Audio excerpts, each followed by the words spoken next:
Hi guys, and welcome to another dungeon episode. So this video we're going to be doing the second dungeon in the series. The first dungeon went really well, so basically I came back to the Doomlord Shrine and there were still people here waiting, which is amazing. So I was like, do you know what, these people have waited like an hour, let's do another dungeon. So here we go, we've got a new set of people and we're ready to go in. So we're going to go speak over to Rragar Fierceshot here to start off this second mission, this second dungeon. This is why I spoke to Rragar at the start of the first video, because I got a little bit confused. I thought that this was the first one, but whatever. Okay, so we'll speak to Rragar, and we'll do this quest here, the Veiled Threat, which is something I actually clicked on a while ago and started reading, but it wasn't the correct quest. This Temple of the Damned is also a dungeon that we'll be seeing in a couple of episodes time, I think, somewhere soonish. Alright, so we'll do Veiled Threat. So this is a difficulty master quest. Pyre tells me that we are to be allies, human. If that is so, I would warn you of a char named Rragar Maneater. Deep within his menagerie, he rears a new breed of creatures he intends to utilize to destroy humans, and then plans to gain position within the ranks of the char legions. You know, I find this really interesting, like, when obviously the dungeon quests have to remain quite ambiguous with regards to when they occurred within the main storyline. I've talked about this a little bit before, and this is one of those quests that seems kind of like it takes place as soon as we've sprang the warband, but it's a bit weird to tell, isn't it? I'm not 100% sure if it happens then or maybe after Eye of the North, or whether it's just not really established at all. Anyway, deep within his menagerie he rears blah blah blah. Thankfully his plan has not yet come to fruition. The time to strike is now, before he completes his army of fleshreavers. Venture into Rragar's menagerie and put an end to his operation and his life. Be sure to destroy his creations as well. Even without Rragar's influence, they're savage and dangerous beasts. Okay, this is really cool as well. This is like a kind of a Frankenstein style thing. It's really, really cool. So Rragar will eat my justice. So his name scares me, yeah. Alright, so we're going to go kill the Man-Eater. The dungeon takes place, it's the place in the very bottom left corner here of Sacknorth Valley. I did show you the entrance to it, and in fact we went into the entrance of it a few videos ago, back when we were in the Char Homelands with Peter for the first time, but you might not remember that. In any case, we're going to cut till we get to the entrance, and I will see you guys at that point, as long as our team's strong enough to have actually made it. So I'm going to ask these guys if they're ready, and we're going to head out, so see you guys in a second. Okay, and we're back. It's taken us quite a long time to actually get here. We went the most retarded way possible, but whatever. We're finally here. If you've seen the Eye of the North stuff, you will recognise this place. We came in here to do a quest, but this time we get to actually go deeper now. So remember these guys over here with the honeycombs and stuff? Actually, didn't I promise you guys that I'd come back and actually get some honeycombs from here at some point? Oh no, I remember. Yeah, we'll do that in Guild Wars Beyond. Yeah, I remember, because there's a specific time where we'll want it in Guild Wars Beyond. So yeah, there's nothing really to do out here, so let's head on in. I think everybody's ready and everybody's comfortable to go in, so we'll check out the entrance to the dungeon. This is Rragar's Menagerie. We'll recognise some of the stuff here already. I mean, we were in this room once before. As I said, lots of reused assets, but it's still a cool place. And I guess I'll see you guys. Here's Blobby, by the way, again. Do you remember from the epilogue we had Blobby? Well, there's lots of fleshreavers in this dungeon, so hopefully we'll get a... Oh no, do I already have one? Really? Or do I just have the option despite not owning one? So this strange creature is curiously passive. Perhaps if you feed it. You don't have any morsels. Damn! If you feed it a morsel, it will start coming around with you. Maybe I'll be able to show you that, but maybe not. So yeah, I will cut it out to some post-commentary now, and I will see you guys later. See you later, everybody. Oh, God. I am sorry about the quality of the audio there. My God, that was terrible. Oh, well, in any case, here we go. Hi, guys. I'm filming this the next day. This is when I'm doing the post-commentary here. We'll go straight back to the Kodan stuff soon enough, but I figured I'd spend a moment talking about this actual dungeon here, because there are some dungeons, like I said at the start of the last video, a lot of the dungeons are quite plain when you go in there. It's just a matter of wandering around. Yeah, there are some quirks, there are different things here and there, different collectors maybe you can speak to, but generally they're usually quite bland. But there are a couple of exceptions to that, where there are a few dungeons where there is a few bits of dialogue will pop up and other interesting things. By the way, what you can see on screen here at the moment, or that you might have just seen actually, is me getting the fleshreaver morsels from the guys, because we already had one, so we actually do manage to get Blobby. There are quite a few Blobbies in the dungeon actually that we end up getting. We get a fair few of them. It's pretty awesome. But yeah, this dungeon's actually got a bit more story going on with it. Okay, so as you're watching this, you'll see dialogue boxes popping up and flying around.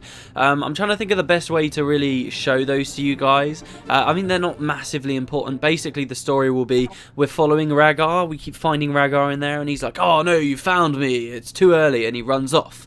And as we proceed through the dungeon, we find out these things that he's been cloning. They're getting more powerful. When we start off, we'll find that these fleshreavers and things, they're actually fighting the Char at the start, but by the 3rd floor of the dungeon, Rragar's sort of fixed them up, and now they're quite passive and they help each other out a lot. So what I'm going to do is, as these kind of dialogue boxes pop up, you can check the description and it will have all the information that they say, because it will fly by way too fast for you guys. So if you are interested in the conversations that happen as the dungeon goes through, then yeah, you can check that out in the description. So yeah, right, now the Kodan. Where did we leave off with the Kodan? Let's have a quick look here. The wisdom and power of the Kodan. So yesterday we had a look at just a bit of an overview of these polar bear people, that they live on the icebergs, which they call sanctuaries, that they're from the far north and they come down. We looked a bit at their beliefs and how they believe that they're sort of judges of the world. Their sole purpose is to uphold balance in the interior, and they want to make sure all the balance is kept the same. That they believe in reincarnation, but sort of only within your own species, and if you really hit the height of your sort of spirituality, shall we say, then you can be reincarnated as a higher form that they deem themselves to be the highest forms. There's a legend about some Kodan that split off many years ago from the rest of the Kodan during a great storm, and there are theories that maybe these Kodan became the Norn, and the Kodan kind of view the Norn quite negatively. Like I said, they think that they're the highest form of spiritual enlightenment, and the Norn are just a lower form of that. They're Kodan fallen from grace, essentially, and the Kodan wonder whether the Norn are on the edge of extinction like they see the dwarves to have been, though they're not sure if the dwarves sort of surpassed the Kodan and have become purely spiritual now, or whether they've just completely fallen off the end and become completely extinct for that reason. In any case, that's what we've kind of looked at already of these amazing polar bear people. I really do love the Kodan. They're such a cool race.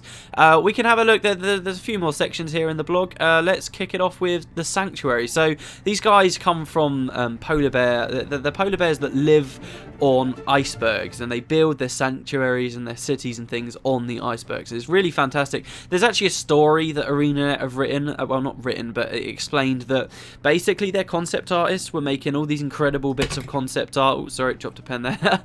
Their concept artists are making all these amazing pictures, right? And one of the ones that was drawn, I think it was by Kekai Kotakai, I think. But in any case, basically they'd drawn these icebergs with cities on, and essentially Jeff Grubb and Ree and the lore people looked at it and they were like, this is amazing, but it doesn't fit into the lore of Guild Wars. What are we going to do? And they essentially wrote the story of the Kodan in the early development stages of Guild Wars 2, and they wrote it so that they could use this concept of these icebergs and stuff like that. And I think that's such a cool idea. I mean, it's always a bit weird for me when I think of lore being able to be manipulated so easy by sort of the people who write the story. I feel like if they're just writing it as they go along and they don't really have an end goal, it kind of detracts from what we do, where we sit here and talk about these things and wonder what stuff could mean. I like to think that there is an end goal out there and that there are hints and things for us to find in the game.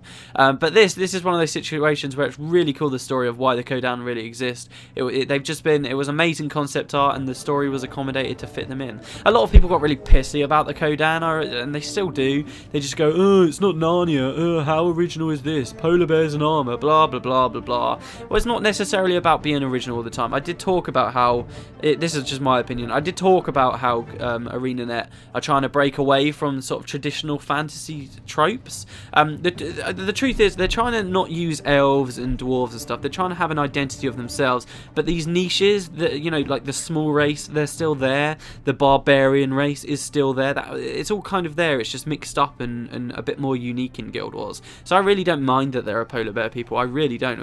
At any rate, they're far more interesting than a lot of the races you find in other games, if you ask me. Anyway, let's actually get on to the further bit of the blog post. So this is Sanctuaries, and let's read it out. So, when the great storm had finally passed, so this is the storm that we heard about yesterday where the tribe split off. When the great storm had finally passed, the Kodan saw their gift from Koda. Great sections of the seas had frozen, creating floating islands of ice. So it's like an ice age of Tyria they're talking about. And the Kodan climbed onto these, and so could now live upon the land and the sea. And they watched, and they learned, and they hunted. The Kodan build and maintain cities of ice known as sanctuaries. These sanctuaries float on restless seas far to the north, beyond the lands of where the Norn have travelled. These sanctuaries are spiritual havens as well as shelters, and at their icy core, the voices live in the shrines to Koda. In order to teach enlightenment, maintain a certain distance from the world, and meditate on Koda's true wishes, each sanctuary voice shuts themselves off from the world. So a voice is like it is a Kodan that lives there. Only the battle leader of each sanctuary, the Claw, has the right to approach the voice and ask for guidance. That guidance and spiritual wisdom is then brought back for the benefit of every Kodan in the tribe. So basically the sanctuaries are ruled by two people. It's a really cool duality. I remember when this came out, I was still quite into Lost, the TV show, if you guys have seen that. There's this really cool dynamic they had with Lost, where basically you had the man behind the curtain, right, who was Jacob, and he'd have the person who would speak to him, and you've got the same situation here with the Kodan. It's so cool. You've got like the mysterious guy who's sealed off and is getting his leading the people from behind the curtain essentially, and then you have the Claw, who is the physical leader, the person who approaches the people and tells them what to do and stuff. It's really cool. I think they elaborate more on it in a minute. However, with the rise of the elder dragon Jormag, the great ice ships of the Kodan were driven apart. Some fled to the north, others were capsized. See, some fled to the north. This is nuts. It's like, how the heck they fled to the north? So we're talking about a land that you've got the far Shiver Peaks, the far north where the Norn live. Further north than there, you'll remember I did show you like a peak after we killed a boss in Eye of the North, where we just looked out over the mountains. Further north up there, miles north up there, past even where the Norn have been, are the Kodan. And then some of the Kodan split up and went even further north. I mean, it's nuts. It just boggles my mind. I wonder how far away we really are talking about right now. And how long ago as well. They reveal in a minute that the Kodan lived for a really long time in their lives as well. Anyway, right, so some fled to the north, others were capsized, torn apart and destroyed by the dragon's wrath. Some few escaped southward, cut off from their fellows by the destruction and the rising tide. The land to the far north cracked and shattered with Jormag's waking, allowing the icy northern ocean to flood through and create new inland seas on which the Kodan were cast adrift. This line here, so basically here it's talking about the Kodan that come to the south, to Tyria as we know it in Guild Wars 2. If you guys have got Ghosts of Ascalon, or you're into the demos, or you want to go on the wiki, you can find maps of Tyria, and it's quite interesting to see how the Kodan move about, because as far as I understand it, in Guild Wars 2, the Kodan, you can go onto their sanctuaries, and you can see the sanctuaries. There's even one in one of the trailers. But the question is, like, think of the Southern Sea, think of the unending ocean, where, you know, the ocean that links Ilona, Tyria and Cantha together, the ocean where the battle isles are and all that kind of stuff. That's actually separated from the Northern Sea we see in the Eye of the North map to the north with the mysterious Fire Island chain in it. So there's been some serious flooding going on here. I'm not quite sure how the Kodan get down. Don't forget there is that lore about the western coast near Fort Koga, if you remember, over in the Maguma jungle. It talks about there being a coast there. So people are wondering how the Kodan get round basically to like where the southern Shiver Peaks are, which are now called the Steam Spur Mountains, but we'll talk about that in another video. That's a whole nother topic. But basically people are wondering how they do it, and there are two different theories basically. Are the Kodan getting down because of these new seas that have flooded, and are they sort of sailing their icebergs through there, or are they going all the way around the Tyrian landmass through this supposed western coast, which we're not even sure if it's canon just yet. So quite interesting. I don't know what to think myself yet. I don't mind either solution really. But yeah, then the blog's got an image of some of these sanctuaries, which I've probably put in the video already. And that's that section really about the sanctuaries. They're really cool, aren't they? I just love the story of how the concept art brought them into being, and just the idea of cities on icebergs. I've never seen that in any fantasy before. It seems quite typical. It seems like a really cool idea, but the kind of idea people will have had many, like loads of times before, but I've never heard of it. It's pretty awesome though. I like it. And then, okay, so we got another section here, society and hierarchy of the Kodan. Okay, so the Kodan exist in a close community on their sanctuaries. They acting in concert and living in peace. They have disputes and disagreements, of course, but they consider themselves above most interpersonal conflict. The balance is more important than an individual's needs. Holy Coda's will, as translated by the voice, supersedes any single Kodan's wishes. Surely the voice being able to guide people as if he can actually listen to Coda. If someone is communing to Coda, this thing that they believe Coda is like the Kodan god, the question is, what is it if it actually is communicating? Is it something that one of the other races call a different god? Like, is what they call Coda really what we call Menagerie, maybe? Or is it something completely different entirely? We'll learn later when we get into the Norn blog posts about how the Norn can sort of commune in the same way that the Coda's voices seem to. And I wonder whether they're all the same kind of thing. Okay, so each sanctuary is led by two important individuals, the voice and the claw. The voice cares for that sanctuary's so-called spirit, giving them guidance, meditating on Coda's will, and sensing the balance of the sanctuary and the world around it. The claw protects and guards the sanctuary, leading the hunters, or when necessary, the warriors. The claw operates as the physical presence and visible leader, but in fact it's a partnered role. The claw guides people martially, while the voice remains in a place of safety deep inside the sanctuary. Both are needed to rule. Between these two powerful Kodan, the sanctuary is run in a very organised and social style. Each member contributes and works to maintain peace, encourage sharing of resources, and provide support for others within the sanctuary. The voice and the claw are essentially partnered leaders within Kodan society. Neither has the right to overturn the other's decisions, and both are clearly delineated spheres of influence. The voice, spiritual, the claw, physical. They are chosen at the same time, if possible, and serve for centuries together, leading and guiding their sanctuary and the Kodan within. If a claw dies, it's tradition for the voice to retire. So too, if the voice should go mad or pass into Coda's arms, will the claw step away and give another his post. See, it says here that the voice might go mad if the voice should go mad or pass into Coda's arms. Very interesting, the voice going mad. They talk, I think, we'll probably talk about this next video, how the voice can become completely corrupted by the Coda, this thing that they speak to in the spiritual realm. It's really, really interesting. But yeah, I love the duality there. I really do. That's so cool. And I can imagine like missions or side quests or some kind of dungeon in Guild Wars 2. Like particularly, I think it would work well for a dungeon where we have a dungeon, you know, a 5-man instance, and we go to one of these icebergs and sort of walk through it, and the goal is to kill the voice because the voice is corrupt or something, or maybe the voice is ill or needs saving and we've got to get in, but all the other Kodan don't see it that way, and so we've got to fight our way deep into the sanctuary, because that's just what I think when it says that it's the voice remains in a place of safety deep inside the sanctuary. It just sounds like it's setting up at like some kind of a raid on one of those places. Of course, like I said last video, if the Kodan end up sort of against us and not too happy with us, then that could totally happen as well. Like I could totally imagine us assaulting some sanctuaries. With the sanctuaries, there's one thing that I always loved the idea of. They're always talking about the dynamic, living, breathing world and stuff. And I think the dynamic events really helped to make the Guild Wars 2 world feel alive. But one thing that I think really helps with it is actually having the environments change, sort of plants growing and stuff like this. And these are all things that really haven't been discussed or confirmed to happen in Guild Wars 2, so I'm not expecting them to be there. But one kind of image I've always had in my head that's really, really awesome is the idea of these sanctuaries actually over weeks, like in-game, actually slowly moving around the oceans and stuff. I think that would be so cool if they actually moved around like whole cities. That'd be so cool. That's always something I've been thinking of. But yeah, there you go. So we've got 2 more sections of the blog post.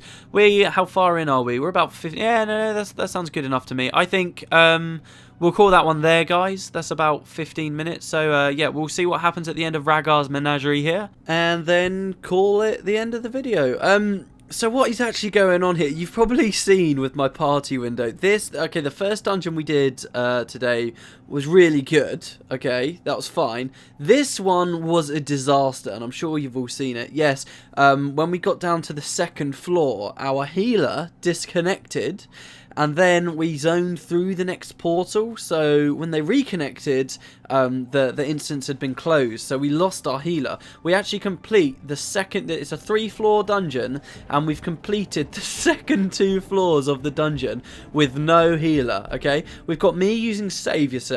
Okay, and we've got a soul twisting ritualist, so we've got a bit of defense, right? But I can't keep save yourselves up all the time because I'm not using Balthazar at the moment. I'll be using Balthazar next video though, by the way. But yeah, so I'm not using Balthazar right now, so I can't keep save yourselves up all the time. We're relying entirely on regenerating our own health to do it, but we actually make it.